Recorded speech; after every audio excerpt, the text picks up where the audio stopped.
Assalamualaikum warahmatullahi wabarakatuh.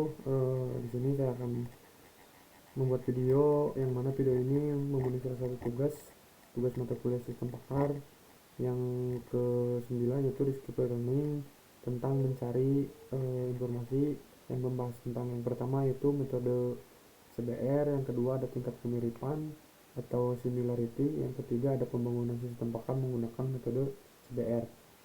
Yang mana untuk yang ketiga ini, untuk pembangunan sistem pakar menggunakan metode CBR ini, saya akan menunjukkan hasil atau contohnya dengan menggunakan metode CBR.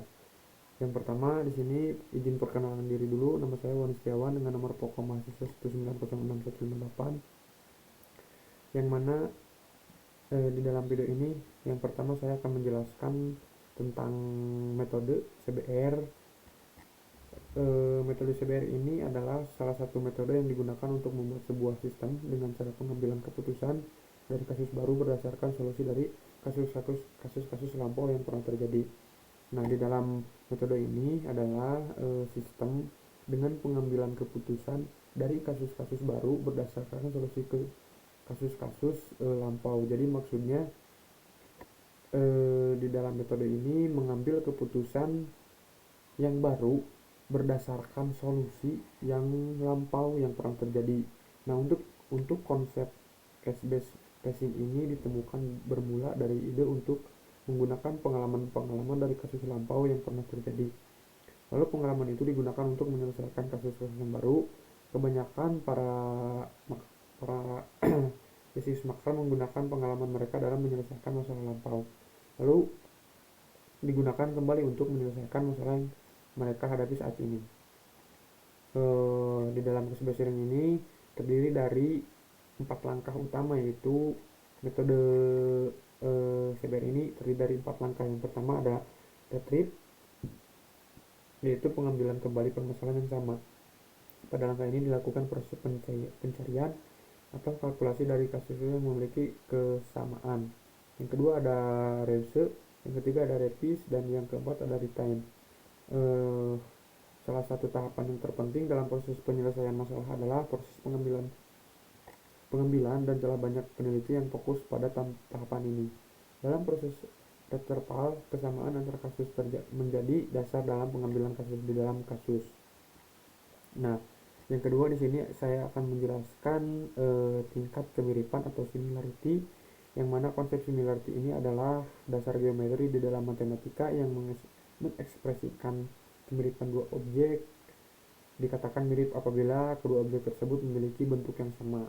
Dengan kata lain, tidak terdapat perbedaan yang signifikan dari buah objek secara geometri. Melakukan perhitungan derajat kemiripan, terdapat keterlibatan di dalam melakukan pengukuran kemiripan dua objek. Kelebihan case bracing yang pertama di sini adalah memecahkan masalah dengan mudah karena dapat mengambil solusi dengan cepat tepat. Dan di sini ada kelemahan beserta kelemahan. Yang ini nih, yang tadi saya ini adalah yang dibacakan tadi ini adalah kelebihan, dan yang ini adalah kelemahan. Dapat dilihat kelemahan dari metode ini adalah tidak menjamin solusi yang didapat itu menjadi solusi terbaik untuk maksimal, karena dalam sistem case ini sangat bergantung pada kasus yang pernah terjadi. Maka dari itu, jika solusi dari kasus yang pernah terjadi itu salah. Nah, yang ketiga atau yang terakhir ini penggunaan pembangunan sistem pakar menggunakan metode CBR ini.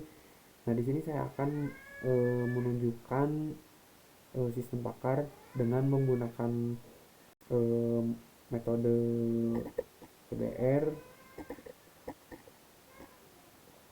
Nah, di sini ada sistem pakar untuk menentukan diagnosa penyakit pada tanaman hidroponik dengan menggunakan metode CBR. Yang pertama di sini kita harus harus tanaman sayuran hidroponik, yang mana di sini ada kubis, melon, pakcoy, kale, daun mint, dan kangkung. Untuk penyakitnya busuk batang, candawan, kekurangan unsur makanan, serta bercak daun Alternaria. Untuk gejalanya di sini batang melunak, batang membusuk, daun dilapisi putih keabuan, daun ditimbun jamur hitam putih, pucuk daun koyok, dan daun mengering.